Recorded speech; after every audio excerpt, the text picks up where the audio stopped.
is what happens to your skull when you are thinking of the lotus feet of Guru and Krishna. At the time of leaving this body, our skull is full of transcendental flowers. I don't know if you can see them. So I showed this in Nanda Vihari. I wasn't planning to show it to everyone. Anyway, there it is. So Hare Krishna.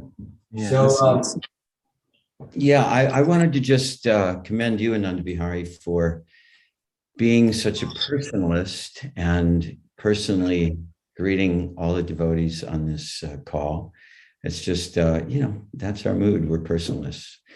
And we want to honor every person, especially the devotees. So Hare Krishna. Good morning, everyone. So today we're reading from Srimad Bhagavatam, Canto 10. Look at that beautiful cover. Wow, it's amazing. Part 1, Chapter 1, Text 21, I believe. So first I'm going to just recite the Narayanam Namaskritya Naram Chaiva Narottamam Devim Saraswatim Vyasam Tato Jayam Udirayet.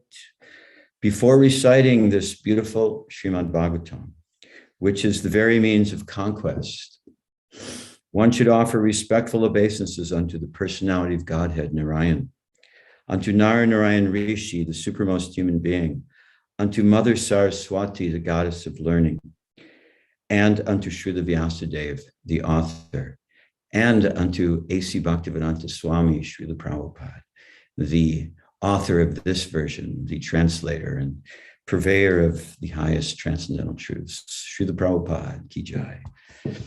So we are reading today, as I said, from Srimad Bhagavatam, 10th Canto. Om Namo Bhagavate Vasudevaya. Om Namo Bhagavate Vasudevaya. Om Namo Bhagavate Vasudevaya. So I'll read the Sanskrit, and then I want to also get a little context of the verses that came before this, so we kind of understand things in the proper perspective. So this is verse 21. Giram samadau gangane samitritam nishamya vedas tridasham uvachaha gam parushim me shunat mara punar Vyadhiyatam ashutataivamachidam. While in trance, Lord Brahma heard the words of Lord Vishnu vibrating in the sky. Thus he told the demigods, O demigods, hear from me the order of Kshirodakshai Vishnu, the Supreme Person, and execute it attentively without delay. Purport by His Divine Grace, A.C. Bhaktivedanta Swami Srila Prabhupada. It appears that the words of the Supreme Personality of Godhead can be heard in trance by competent persons. Modern science gives us telephones by which one can hear sound vibrations from a distant place. Similarly, although other persons cannot hear the words of Lord Vishnu, Lord Brahma is able to hear the Lord's words from within himself.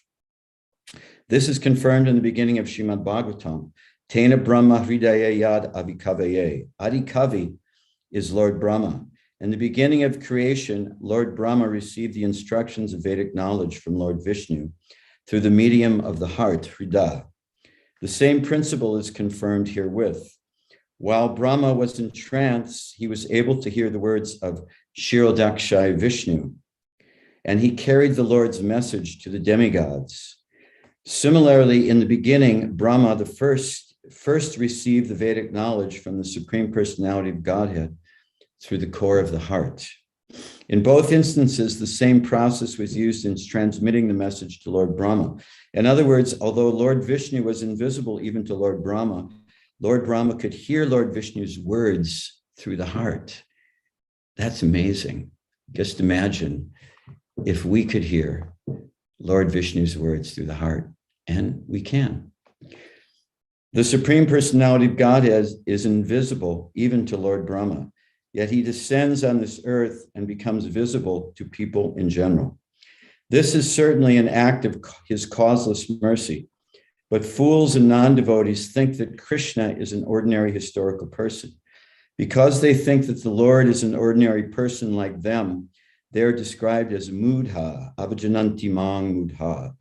The causeless mercy of the Supreme Personality of Godhead is neglected by such demonic persons who cannot understand the instructions of Bhagavad Gita, who therefore misinterpret them. Om Jnana Timirandasya Jananjana Salakaya Chakshur Unmilitam Gena Tasmai Shri Gurave Namaha Mukam Karati Vachalam Pangam Langai Tegarim Yat Kripa Tamahang Bande Shri Gurun Dinataranam Srinadapi Sunichina Tararapi Sahisnana Amanida Manadena Kirtaniya Sadahari Nama Om Vishnu Padaya Krishna Prastaya Bhutale Shrimati Bhaktivedanta Swami Namane Namaste Saraswati Devi Gauravani Pacharne Nirvasesa Sunyavari Pashyata Deshatarne Jaya Shri Krishna Chaitanya Prabhu Nityananda Shri Advaita Gadadhar Shivasri Gaura Bhaktivinoda Hare Krishna Krishna Krishna Hare Hare Hare Ram Ram Ram Hare Hare. So to gain some context, I want to start with verse 17. Once when Mother Earth was overburdened by hundreds of thousands of military phalanxes of various conceited demons dressed like kings, she approached the Lord for relief. Thereafter, having heard the distress of Mother Earth, Lord Brahma with Mother Earth, Lord Shiva, and the other demigods approached the shore of the ocean of milk. After reaching the shore of the milk ocean, the demigods worshiped the Supreme Personality of Godhead, Lord Vishnu, the master of the whole universe, the supreme God of all gods, who provides for everyone and diminishes everyone's suffering. With great attention, they worship Lord Vishnu, who lies on the ocean of milk, by reciting the Vedic mantras known as the Purusha Shuktas. And then this verse, while in trance, Lord Brahma heard the words of Lord Vishnu vibrating in the sky. Thus he told the demigods, "O demigods, hear from me the order of Kshirodakshai Vishnu, the Supreme Person, and execute it attentively without delay." So first of all, I want to thank everyone for being here and allowing me to speak. I'm simply endeavoring to reflect the mood, directives, instructions, and mission of our great founder Acharya, Srila Prabhupada. So we see here that Mother Bhumi, the earth, who is ultimately a person, just like Ananda Bihari is dressing everyone here as a person.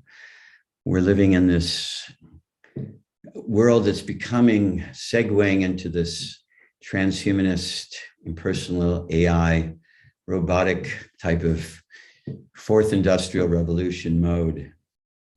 And the mood of that mode is doing away with the personhood of all beings, ultimately, connecting everyone to the Internet of Things. So the Bhagavatam is the antithesis of that. We want to be connected to the ultimate source of all things, the personality of Godhead, supreme personality of Godhead. We are all persons. So the earth, Mother Bhumi, very compassionate, she was feeling great distress due to the overbearing load of, as it states here, military phalanxes of various conceited demons dressed like kings. Conceited demons dressed like kings. Sounds familiar. Sounds very familiar. Just look at history and look at many things that we're experiencing today. So this is the nature of Kali Yuga. The rulers and their war games, they unfortunately invariably inflict so much pain and so much suffering on the common people because of their desires to control and dominate for their own personal, national, communist, state, globalist interest, whatever it may be. Certainly, their mood of dominating is not to deliver the message of the Supreme Personality of Godhead, to uplift all souls. Their mood is not to serve the interest of God, of Lord Krishna, but to dominate according to their nefarious ideas. Krishna describes this so succinctly in the 16th chapter of Bhagavad Gita, the divine demonic natures. We can study, it's not difficult to understand many of the horrors that have happened in the world in the past and are continuing to happen to this day. All we have to do is look at Krishna's description of the demonic mentality, and we can see that this is a tendencies from time immemorial. So Mother Bhumi, being so distressed in her heart to see the world overburdened like this, she approached the greater devas, Lord Brahma, Lord Shiva, and she gave her entreaties to them, and they took compassion upon her. Lord Brahma, being the head of the demigods, he took this matter directly to Lord Kshirodakshai Vishnu, because she and also Lord Brahma, Lord Shiva, they could see that this problem was really beyond their capacity. And really, if you think about it, all our problems are beyond our capacity, because we're just insignificant at least for myself, I can say, insignificant infinitesimal jivas, and we're dealing with the insurmountable material energy, as Krishna describes. This material energy is insurmountable, Daivi Prakriti. So Krishna instructs us, just like he instructs Arjuna, in all activities and for their results, just depend upon me and work under my protection in such devotional service, be fully conscious of me. So the demigods, the devas, Lord Brahma, he had this mood. Only Krishna can solve this. And really, only Krishna can solve all of our problems. So it's very simple, instructive, that even Lord Brahma, who's, he's got 4 heads, there's Brahmas with hundreds more heads, they always, when they're in trouble, and they always find themselves in trouble, because such is the nature of this world, they take shelter of that Supreme Personality of Godhead. So Lord Brahma, they offered these beautiful Purusha Shukta prayers to pacify the Lord. I'm going to read the invocation of the Purusha Shukta prayers. It's a famous prayer, just like we hear so much in the yoga circles, Om Shanti Shanti Shanti Om. So that is the last stanza of the invocation of these beautiful Purusha Shukta prayers. Om Shanti Shanti Shanti Om. So the invocation reads like this. You'll catch the mood. And this is the prayer that Lord Brahma and the Devas were offering to Kshirodakshai Vishnu. We worship and pray to the Supreme Lord for the welfare of all beings. May all miseries and shortcomings leave us forever, so that we may always sing for the Lord during the holy fire ceremonies.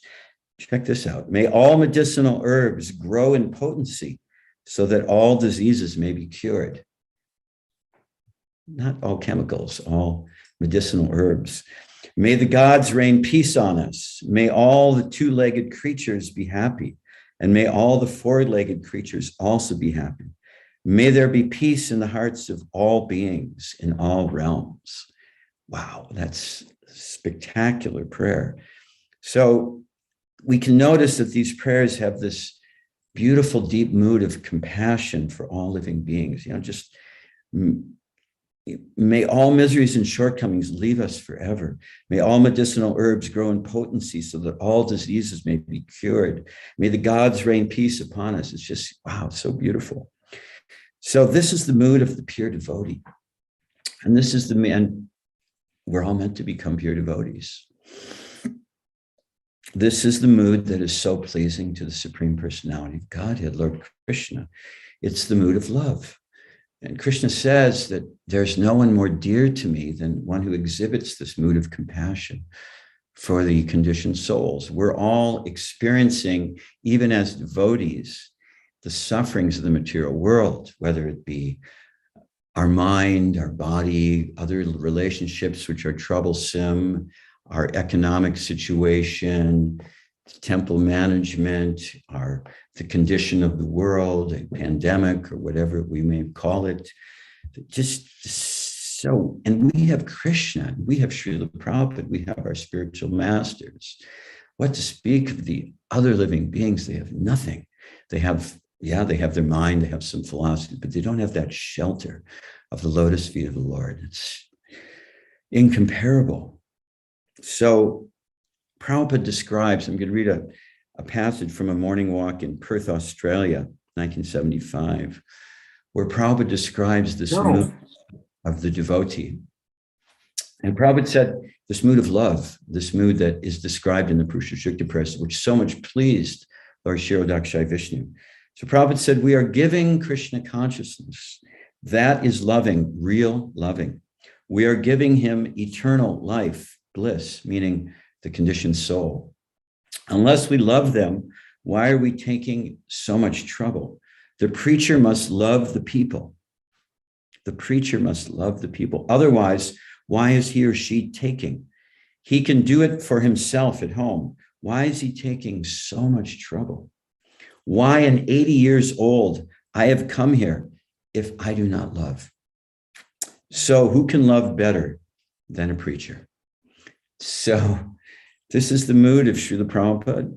This is the mood that deeply pleases the Lord. And this is the mood of the Purusha Shukta prayers, because the Devas were coming in this mood of compassion for the suffering of the living beings. And again, Lord Krishna, he confirms this in Bhagavad Gita. There is no one more dear to me than one who distributes this knowledge of Bhagavad Gita. So the Lord in the heart of all living beings, Lord Kshirodakshai Vishnu, he became satisfied upon hearing these prayers, and he revealed himself to Lord Brahma, who heard the voice of the Lord giving him guidance and encouragement. So in the purport, Srila Prabhupada describes this revelation as the causeless mercy of the Lord. So this begs the question for all of us on this call, all of us in the Krishna consciousness, the greater Krishna consciousness movement. How do we, how do you, how do me, how do all of us, how do we hear the message of the Lord from within the heart? How do we hear the voice of our spiritual master? How do we hear the voice of Srila Prabhupada? How do we perceive the divine guidance from Lord Chaitanya? What are the prerequisites to have this experience? Because, we all long for this connection, isn't it? We want to, just like the song, My Sweet Lord, I really want to know you. I really want to be with you, Lord, but it takes so long. Everybody wants that. We want to have that connection with that person who's so beautiful, so loving, so compassionate, and that will never let us down like people of this world do. So how do we hear that connection? So I'm going to read a few anecdotal memories from Srila Prabhupada's biographies, just to illustrate how Prabhupada is instructing us. If you can bear with me, this is from Watering the Seed by His Holiness Giriraj Maharaj. And then we can get some ideas of the prerequisites of how do we actually hear the voice of the Lord. So he's quoting. Badarayan Prabhu. What's that? Some dramatic reading from Badarayan Prabhu. I don't know about dramatic, but I'll read it nonetheless. So he quotes our prayers that we say, prayers to the spiritual master. Guru Mukha Padma Vaika Chitete Kariya Arana Kariya. Make the teachings from the lotus mouth of the spiritual master one with your heart. And do not desire anything else. Sri Guru Vandana. Make the teachings of the spiritual master one with your heart. So Prabhupada goes on. He says, that is wanted. Otherwise, all living beings are independent. Even if I say that you do not do it, you are independent. You can do it. Even Krishna gives independence to Arjuna. Yateshasi Tatakuru, I have told you everything. Now you do whatever you like. So that depends on the candidate. Everyone is free to do anything. But if he or she is actually serious, then he has to do this Guru Mukha Padma Vaikya. So then Prabhupada says this, he ends with this, very powerful. To be sincere, serious, and surrendered, that is our challenge. But if we are, we will be saved from mistakes, and everything will be revealed step by step. Wow, that's incredible. But if we are what? Sincere, serious, and surrendered, we will be saved from mistakes, and everything will be revealed step by step. Revealed means what? Krishna will reveal these things from within our heart. Krishna, Srila Prabhupada, our spiritual mentors, will guide us from within the hearts. Okay, so we're going to take that. I'm going to read another pastime. This is from Sudama, who I had the pleasure of traveling with back in the early 70s. Sudama, this is from the Memories series. Sudama said, I didn't want to discuss death, although 99% of our process is chanting Hare Krishna and preparing for the moment of death so that we can become liberated. In Berkeley, Prabhupada talked to me about his leaving, and I didn't deal with it well. I didn't want to hear it. As far as I was concerned, he was living forever, which he does. But he was talking about the position of the Shiksha and Diksha gurus. I was totally confused. I said, Srila Prabhupada, all I know is you. Now you are saying there's another kind of guru? What is this? So he's trying to get this distinction between Shiksha and Diksha. Wait, he said. Wait, Prabhupada said. He chuckled and told me, listen to this. He chuckled and told me, when you do not see me here physically, always listen for me. Always listen for me. I will instruct you through the bodies of others from time to time. I will instruct you through the bodies of others from time to time. Always listen for me. Wow. I said, what does that mean, Srila Prabhupada? If a dog barks? He said, just what I said. Anyone, it can be anyone. Just like we've heard it said from Chanakya Pandit, one can take gold from a filthy place. So Srila Prabhupada is saying, this is so incredible. Listen for me. When I am not physically present, I will come to you in the form of other living beings. It could even be a dog. Just listen for me. Pretty amazing. Okay, so that's one. Then I'm going to read one more, which goes into another pre-qualification for hearing the voice of the Lord. So what is the internal mood of a devotee? So I'm going to read from, this is our friend Srila Prabhupada, a friend to all. Early contemporaries remember him from our Mula Prakriti, who has since passed. I'm sure she is with Srila Prabhupada. So this is from one Sripad Hridayananda Babaji Maharaj. This is from the Gaudiya Math, not our Hridayananda Maharaj, who I just spoke to the other night. But this is from one of Prabhupada's godbrothers. So Prabhupada spread this Krishna consciousness by the mercy of Rupa Goswami. Prabhupada used to pray to Rupa Goswami, you please give me your mercy. And he got that mercy. I know this because I saw some things he did at the Radha Damodar temple. My room is still located in the same place as it was back then in 1964, 1965. Many times in the middle of the night, at midnight or 1 or 2 in the morning, I would hear a voice crying from inside the courtyard by Rupa Goswami's Samadhi Mandir. That voice was calling out and crying, but I did not know what it was because I was trying to take rest. But one night on the full moon, I heard that voice again. So I climbed up to the roof of our house and I looked down into, Radha Damodar courtyard. I saw something very amazing. Srila Prabhupada was sweeping the courtyard of Srila Rupa Goswami's Samadhi. He was bending down with a small broom. And as he swept the ground by the Samadhi, he was crying out, hey Rupa, hey Sanatan, hey Gurudev, please give me your mercy. Without your mercy, I cannot do anything. Give me your mercy. Give me the strength that I may fulfill your orders. Then I realized that it was he who almost every night was calling out as he was sweeping like this. Whoa, I got a little emotional there, forgive me.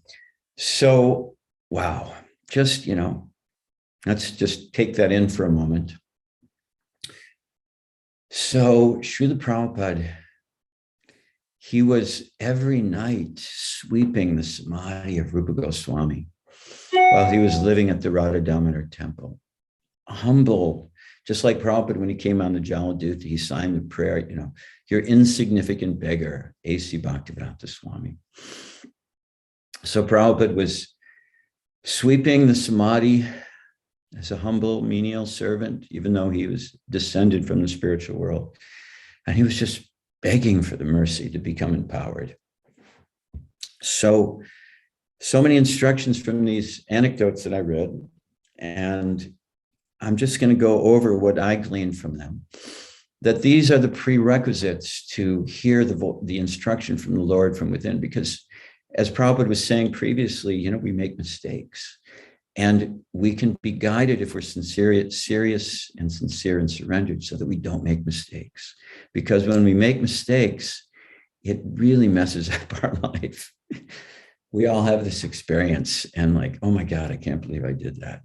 Just like, wow, we get thrown off and our life becomes, a mess. So we want to hear the Lord from within the heart so we don't make these mistakes, and so we can become empowered to preach this message, because that is what pleases the Lord. And that is what pleases Prabhupada. As Prabhupada said to Rameshwar in 1975, Rameshwar said, what is the best way to please the spiritual master? Rameshwar said, Prabhupada said to him, actually, you cannot please. There's no way you can. No, Rameshwar said, how can we repay the debt to the spiritual master? And Prabhupada said, actually, you can never repay the debt. He said, but if you wish to try, you should preach vigorously as I have done. So to do that, we need empowerment. So the first mood is sincerity, number one prerequisite. Sincerity, seriousness, and surrender. The second prerequisite is to endeavor to follow the instructions, the mood, and the mission of Srila Prabhupada, making them our heart and soul. The third is to pray intently and intensively for that mercy. Krishna hears those prayers, and Krishna responds in kind. Part of that is we can ask for signs. Just like Prabhupada said in that to Sudama, you just listen for me. I will speak to you through other bodies, even a dog barking. So we can pray for signs from the environment, how Krishna, Guru, and Krishna are speaking to us. And then the next prerequisite is that we listen very carefully with our mind, with our heart. We're conscientious. We're very conscious. We're Krishna conscious. And that consciousness is expanded to the environment that we're in. So we're looking for the signs of how Guru and Krishna are speaking to us. Maybe through a godbrother that we don't care for, that we have an issue with. God forbid that should happen. But Krishna speaks in so many ways. And then to have this mood of compassion for all living beings, to desire to bring them back home, back to Godhead. So these are the moods, these are the prerequisites that I see. And, ultimately we see that the path of bhakti is the path of grace. Obviously, we have to do our part in sadhana. It's not just grace, there's works and grace, but the work is the sadhana bhakti. And the grace is the causeless mercy of the Lord. And even Krishna confirms this in Bhagavad Gita. He says, though engaged in all types of activities, my pure devotee under my protection reaches the eternal and imperishable abode by my grace. So if we endeavor in these ways that are exhibited by Srila Prabhupada in his instructions, we can get this grace and we can hear the voice of Guru and Krishna from within.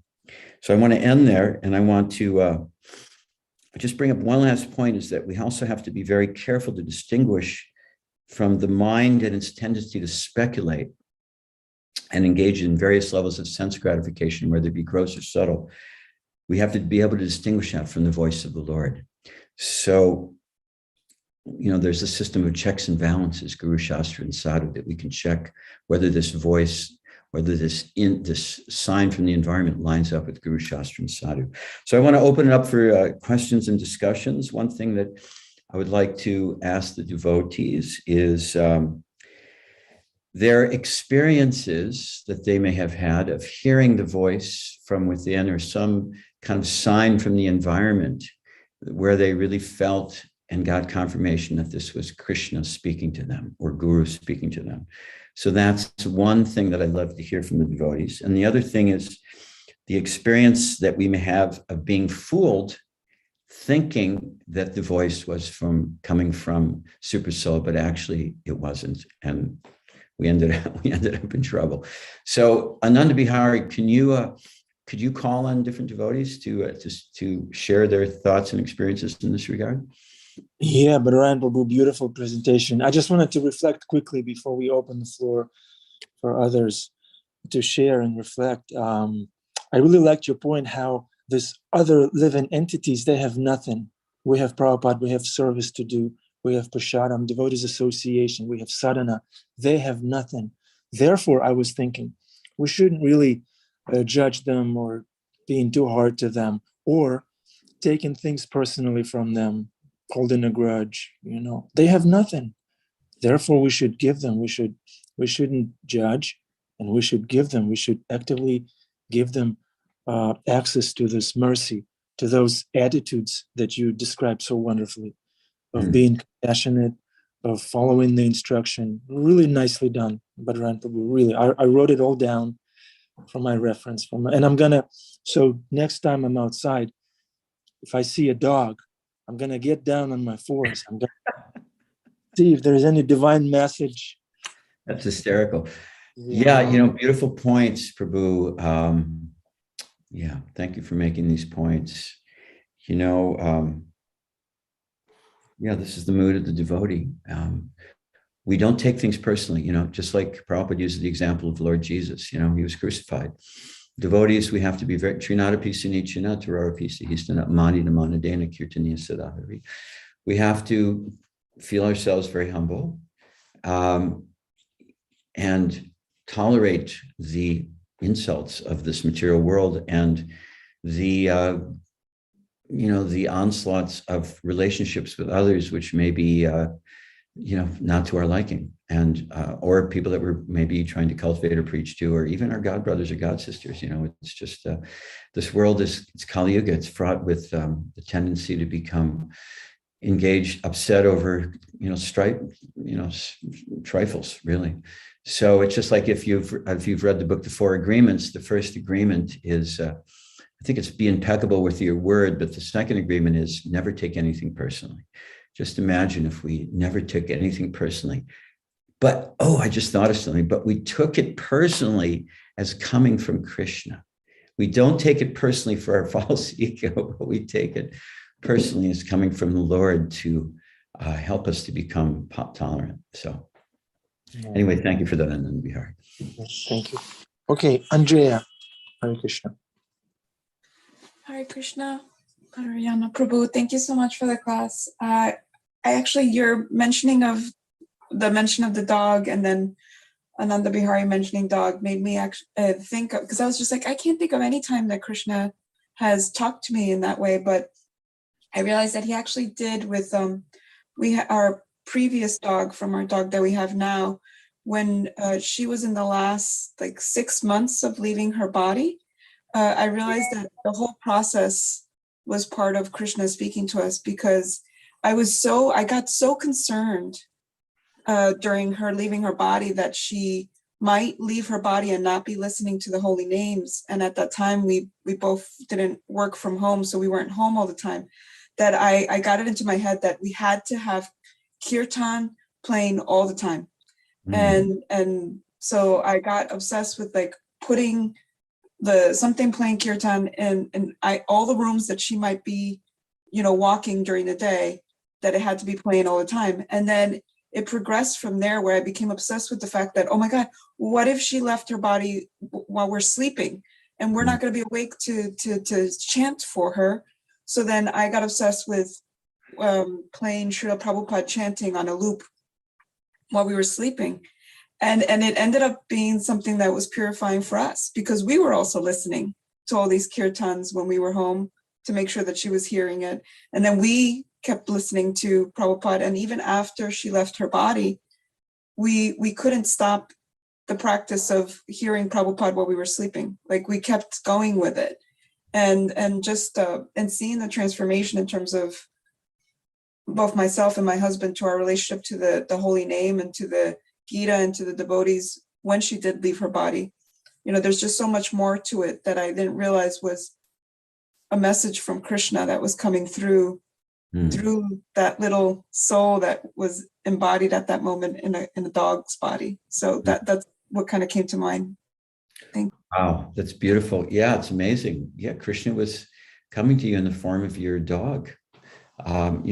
It's described in the Bhagavatam that the devotee takes the household animals like his or her children, and we have to treat them as such.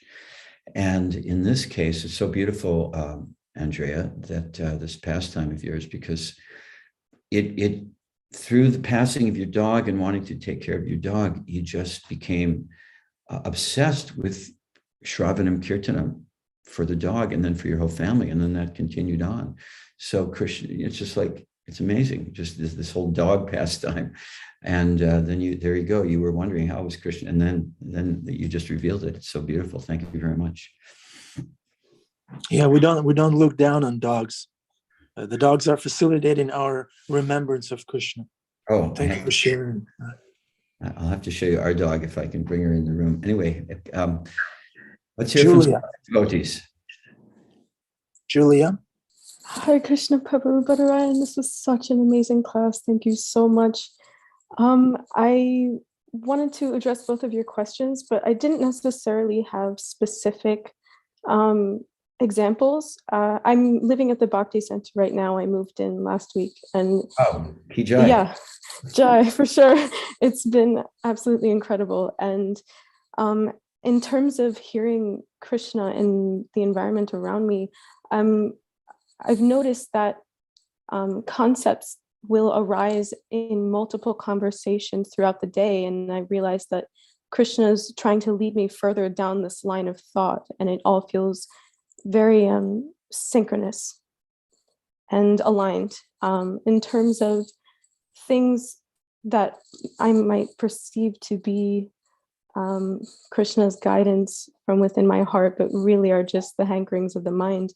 I noticed that these thoughts feel in my body very, very dissonant. My mind becomes, it races further than it normally does. And I feel physically very ungrounded.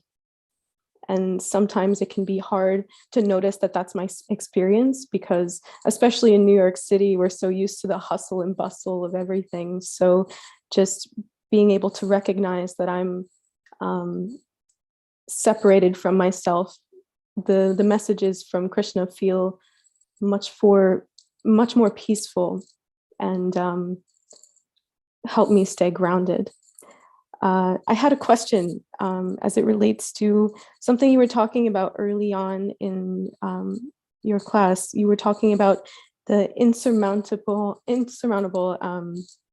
material nature, and that it came to my mind that those are opportunities when we feel like the world is crushing us, or that we have obstacles we can't overcome, that those are just moments to surrender. And I was wondering what practically we can do to help ourselves surrender moment to moment. Because we hear about this topic a lot and we say, oh yes, we can surrender, but what does that look like? What does that feel like? That's a wonderful question. Really, really wonderful, Julia. First of all, I want to just comment on your first half of what you relayed, which is, I thought was very, very fascinating, which was that you noticed in your body, in kind of your subtle and gross body, that when you were having, as you said, dissonant thoughts. So what I take as dissonant, meaning kind of incongruous with your soul purpose, which is bhakti, that you would feel that you were conscious and conscientious enough to feel that kind of dissonance, in your body, and that it didn't feel good, as opposed to when you had the thoughts and feelings that were kind of more perhaps devotionally inspired, made you feel, or the feelings of happiness or contentment or some peace arose, correct? So I think that's a really good point to just notice our mind and our body. The Buddhists do it. So we're meant for that in Krishna consciousness, but in relation to bhakti, that am I aligned with the instructions of Guru, Shastra, and Sadhu? And then we can notice that how we're feeling. If something, when something doesn't feel right, it's probably not right. And we can feel that in our body, because the body is kind of like the tuning fork of the mind and emotions. So, we can pay attention like that. So really good point. The question is a great question is, as you said, we hear about that the litmus test of our advancement is how well we deal with reversals in life. And let's face it, every day there's reversals. So most of the time, I would say a lot of us, speaking for myself, most of the time I'm like, oh shit, excuse my French here, instead of going, oh, Krishna, thank you. It's just, it doesn't really work like that. I wish it would. So I think that but what I do find is that when I'm cultivating, as you said, I think you said something like this moment by moment awareness, this, it's like Arjuna asked Krishna it's in the 14th chapter, I think it's Nature, Joy, and Consciousness. What are the symptoms of a person situated in transcendence? He asked him that and also in an earlier chapter. In this particular instance, Krishna gives a beautiful verse which really sums up the mindfulness, which Krishna says, a person who does not hate illumination, attachment, or delusion when they are present. Very interesting. Does not hate illumination, goodness, attachment, passion, delusion, ignorance, when they are present, nor long for them when they disappear. Who is seated as neutral, knowing the modes alone are active.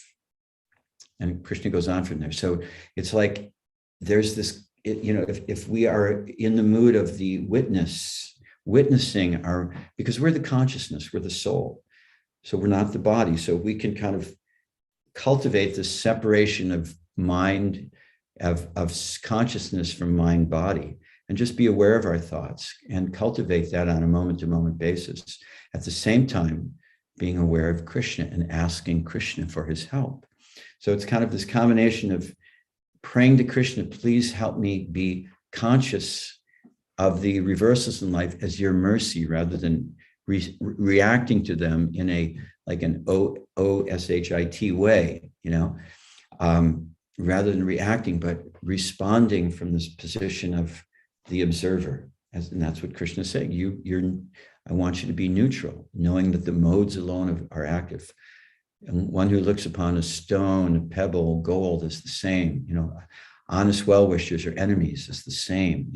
Honor and dishonor, fame, infamy, happiness and distress is not disturbed by the threefold miseries. So this, I think, my understanding is, requires this cultivation of, number one, praying to Krishna, praying to our spiritual master for this awareness. A direct entreaty, thank my dear Lord, please help me to remember you in these reversals. And thanking Krishna, I thank you in advance for helping me. Because then that's kind of having the faith that Krishna will help us. And secondly, cultivating this moment by moment consciousness of us being separate from mind, body, but being the consciousness, the soul, just being neutral to all these interactions of the modes of nature. Does that help? Yes, a lot. Thank you so much. Thank you. Thank you so much. Athena? Hare Krishna Prabhuji, Dandavat Pranams. This was such an amazing session. Like always, you're so thoughtful, and I feel like just recently, every single time, the next morning lecture is like exactly what I need to hear. So I just love that you just really ask like the difference in voices. And so because, we go about life and we don't really pause to really sometimes contemplate and think about it. But I actually just had this experience yesterday. It was a really great learning experience.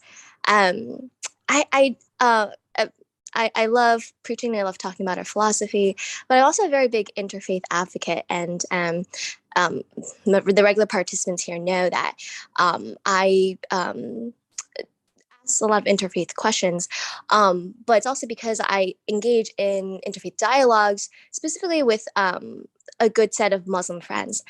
But, and most of the time, sometimes you want to talk in a broader view, find the similarities. I don't want to say and present it in a positive manner. But then recently I really felt like they were putting my faith down, and it really triggered me because, of course, when you blaspheme Krishna, you're just not going to take it. But anyways, it got it into a very, very heavy philosophical discussion. And I just remember finally, it's like, I was like up all night just like thinking about this, and I recorded this message. And I'm like, you know what? I have to just nip it in the butt. Finally, once and for all, I'm going to give it to them straight. I'm going to give it a be real straight with them. And I remember when I was about to send it, like in my body, it's like, Athena, don't do it. Like, it's like really like you feel it in the body, and the voice is like slow. It's like, Athena, it's like you're conscious. It's really Krishna going, Athena, don't send it. But the mind, and you don't feel anything in the mind. The voice in the mind is just thoughts. There's like no feeling in the body. Just like, Athena, just send it. They won't get it. You're talking to a freaking wall. Just give it to them straight. And then I just sent it. And I literally went straight into like meetings, and then a class, and then I went, I met a friend for a yoga nidra class, and throughout the entire time, it's just like, Tina, just like, you shouldn't have done that. And me and my son Kalpa was like, Krishna, I'm sorry, I am going to apologize. I literally did exactly what I told them I didn't appreciate, which is someone putting my faith down. And here I was just going, I'm giving it to you straight once and for all. And then I just did what I just said I didn't appreciate. So I like came back and I just left this like message of just apologizing. And the funny thing is, like, they've done that to me so many times, and I've just tolerated it. But then still, it was just, the voice is like in the heart and in the body, you just feel it. And then the voice that you can just tell so clearly when Krishna's speaking to you, it's like, it's in the heart, it's in the body, and it's like, it's slow, it's calm. And then the mind, it's all in the head. There's no feeling in the body, and it just like rushes. So anyways, I just wanted to personally share that. So thank you. That's pretty awesome. So just to clarify, the voice from within, I just want to clarify, because I just want to understand hear from you. The voice from within, you were telling me was telling you not to send it, but you went ahead and sent it anyway. Am I correct in that understanding? Yes. And right. It's the pause. Like right when I was going to send it, I'm like, just nip in the butt. Just like, you got to just end this. Right. So that voice that was saying, you just go ahead and send it. That was like the voice of your kind of your subtle ego going, I'll tell these people, God darn it, Totally. these freaking people and their fanatical views. I'll show them. But Super Soul from within was going, okay, take chill out.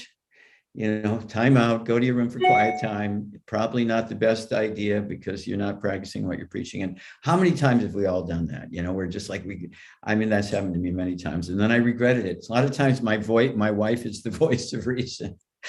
And she's like, I don't think that's a good idea. I'm learning more to listen to her, because she's very wise. And, yeah, I can totally relate to that. But anyway, it's so great to reflect on. Thank you so much for sharing that. Do we have time for anybody else? Ananda Bihari? Yeah, maybe we can take one more. Okay, I'm gonna see if I can get my dog in here so my dog can. Yeah. Do you have Asha here? Asha, come on. Come here, Asha. Haribo. Hold on. This is Asha. See? Oh, wow. My God. That's a full-size dog. Okay, so next, yes, go ahead. At least Asha's going to take rebirth in another body. Oh, yeah, Asha, you're getting the blessings. Please, everybody send Asha your blessings. She's awesome. Asha means hope, by the way, in Sanskrit. Nice. Hope for the mercy of the Supreme Personality of Godhead. So This is Will. Go ahead, Will. So, first of all, thank you for a wonderful class. I don't even know your name. My name is Badarayan. Badarayan. Awesome. Yeah, bad Ryan. Bad Ryan. Awesome. I love the song you mentioned earlier. I really want to know you. Who was that? George Harrison, man. That's right. So, I got involved in Krishna consciousness back in 2004, before my grandmother died. Mhm. Then I met Kirtanananda Swami, and then she died in 2005. And Kirtanananda Swami said, "Let the dead bury the dead." And I wanted to smack him because I was like, what the hell did he just say to me? Like I just thought that was very inappropriate, but I didn't understand what he meant. But then I said, oh, hold on, there's a reason why he's saying that. So then I learned what the reason was. And I said, you know what, that makes sense. Then I met Maya. I don't know. I got married. I thought, my mind is always racing. So I thought being married will help me, right? Mhm. Bad idea. Well, at least my partner was. Anyway, I don't want to put all the blame on her. So anyway, I got 2 children now. I'm raising on my own, and it's rough. Women have it rough. And so now I came back to Krishna consciousness 20 years later. Is it 20 years? No. About 16 years later. And I met up with Ari Purusha. Oh, one of my Shiksha gurus. Food distribution. I was like, wow, that's so cool. I want to do I didn't even know I was doing service. I just wanted to take part in it. So I've been doing it ever since. And I love it. It makes me happy. I feel like I'm filled with the spirit, the Krishna spirit. I feel it's a wonderful feeling. I don't know. I don't even know how to explain it. It's just the feeling. So one day I made a Keep bad it brief, mistake. William. Keep it brief, William Prabhu, because we have people that have to go to work and things. Okay. William's he's getting Okay, bye. No, stay on. You're getting to the punchline. I love it. Okay. So one day I was feeling like, on top of the world. In 2019, I said, I'm going to go to the Bhakti Center. I want to serve I want to do some service. So couldn't get in. And they had changed the code or something. So I broke in. I broke into the Bhakti Center, but I didn't break the door. I just broke into the Bhakti Center. I went upstairs and I did my service and I was happy. But then one of the devotees, I won't mention any names. Anyway, to make a long story short, I got kicked out. So I got kicked out and I was like, oh, And then ever since then, I haven't gone to the Bhakti Center and it has been hurting, but at least I have food distribution with Adi Purusha. But one day I'll go to the Bhakti Center again. Bye. Okay. Nice meeting you. Will, that was great. First of all, I just love getting the New York City backdrop because, my wife and I lived for over 20 years, about 25 years in New York. We moved to Florida a little over a year ago. So thank you for providing that backdrop. It's very inspiring. And thank you for sharing that. I would say just that, come back to you're at the Bhakti Center right now, as far as this class. And I'm sure that Radha Muralidhar would welcome you. And I don't know who the devotee was. I'm sure, that was probably quite a while ago, but I'm sure my sense is that, one of the top quality of a devotee is forgiveness. So you didn't really break in. You were just trying to get in. You were doing your service. Somehow they might have taken it wrong. But in the meantime, you found this incredible service, serving out prasadam to the homeless. And the reason you're so happy is because Krishna's happy. Krishna's happy. You're serving sanctified food, the prasadam, the mercy of the Lord, to conditioned souls, and you're not getting anything from it but the act of service, and that is pleasing to the Lord in the heart, and therefore you're happy. It's a simple formula. You're serving and you're giving mercy. When we give mercy, we become happy. Simple. Give mercy, be happy. Give mercy, be happy.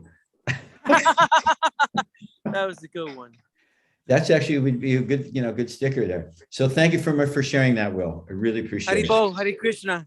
Haribo. And by the way, I loved you singing "My Sweet Lord." I really want to know you. That I'm was sorry. Can you repeat that? What? I loved when you sang the first verse, the first line of the chorus for "My Sweet Lord." That was Yes. That was great. Do we have time for anyone else in Untitled? Okay, would anyone else like to share? Maybe Bhima Prabhu, because he's got horses. Maybe he's got some messages from the horses for us. Bhima Prabhu, would you like to share? Does God talk to you through your horses? Oh, love that. Through the horses. Yeah. It's funny. I was talking to Bhima just the other day. Bhima, why don't you come to New York? He says, what do you want me to get on the horse and come over there? I'm taking care of the horses. Forget about it. Forget about it. That's what my horses tell me. When I put them to work, they say, forget about it. Wow, look when at they that. say it, they say it with a hoof. Where are you? I'm out in the field. I'm in Western Massachusetts. In the Springfield area. A mountain town. In the 413 area code. Something like that. Correct. Wow. Well, once again, Ananda Bihari puts me on the spot, and I have to sprint across the paddocks to get to the phone because I don't want to feel anybody to think that I'm just sloughing off somebody asking me to participate. But I loved your class, man. That was great. And I think that the whole thing is that everybody, I'll make this real short because it's getting after time. Everybody's just you got to find Krishna everywhere and in everything. Just assume everything that's coming at you is Krishna. And it's like you're on a stairway to heaven when you do that, because every step you take is answering to Krishna, whether it be forgiveness, compassion, and most importantly of all, patience. I'm learning patience. So I do have stories, but I don't want to go into it, and maybe some other time. But once again, it was such a pleasure listening to your class. You're such a natural, and it's too bad that you're in Florida, because New York is definitely a place I would come to bow down before you, Prabhu. Hare Krishna. Thanks, Will. Of course, I'm just, I'm really nobody. I'm just trying to serve Srila Prabhupada's mood and mission, and just speak here. But I appreciate your kind words. But I just love the fact that you're out there with the horses, and we're doing the Zoom thing, and we can all connect like this. It's just really far out, It's like, and it's very personal, isn't it? Even though we're not in person, it's very personal. And of course, our host Ananda Bihari is like super personal. You like super personal. You're super personal. But it's just such a pleasure and really wonderful having everyone's association here and sharing these things. And just may we all pray to the Supreme Personality of Godhead, pray to Srila Prabhupada, pray to our spiritual mentors that we can somehow or another be in this mood that Srila Prabhupada discussed here. First of all, this moment by moment awareness, so we don't react, but we respond. I think Bhima made this point of patience. Patience is a great quality, because when we're patient, when we cultivate that quality of patience, when we're patient, the tendency to react is much lessened. And generally, I find that myself, when I'm in a rush to do things, and that's my tendency to react as opposed to respond out of wisdom, that reaction becomes more prominent when I'm rushing. So patience is such a great quality, and thank you for bringing that up, Will. So yeah, anyway, thanks for allowing me to speak. It's really been a pleasure and an honor to be with everyone. Haribo. Haribo. All right. So much, Hare Krishna. Haribo. Thank you so much. Hare Krishna. Haribo.